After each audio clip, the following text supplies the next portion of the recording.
ദുബായിൽ മലയാളിയെ തട്ടിക്കൊണ്ടുപോയി കൊന്നു കുഴിച്ചുമൂടിയ സംഭവത്തിൽ 3 പാകിസ്ഥാനികൾക്കെതിരെ കേസ്. തിരുവനന്തപുരം പേരൂർക്കട സ്വദേശി അനിൽ വിൻസെന്റാണ് കൊല്ലപ്പെട്ടത്. ഇദ്ദേഹത്തോടൊപ്പം ജോലി ചെയ്തിരുന്നവർ ഉൾപ്പെടെ 3 പേർക്കെതിരെയാണ് കേസ്. ജനുവരി 2-നാണ് ദുബായിലെ ട്രേഡിംഗ് കമ്പനിയിൽ PRO ആയ അനിലിനെ കാണാതായത്.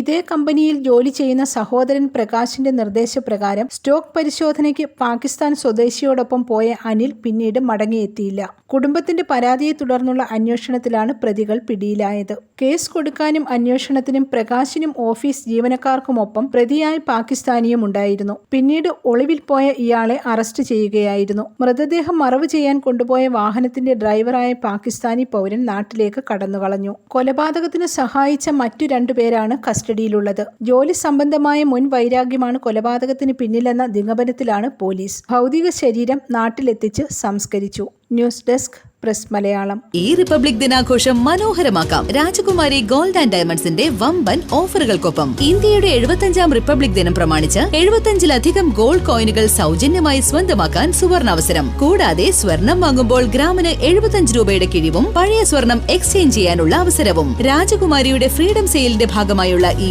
ഓഫർ മാമാങ്കത്തിൽ പങ്കാളികളാവാൻ ജനുവരി 26, 27, 28 തീയതികളിൽ ഞങ്ങളുടെ ഷോറൂമുകൾ സന്ദർശിക്കൂ. ഈ റിപ്പബ്ലിക് ദിനാഘോഷം രാജകുമാരി ഗോൾഡ് ആൻഡ് ഡയമണ്ട്സിനൊപ്പം ആവട്ടെ.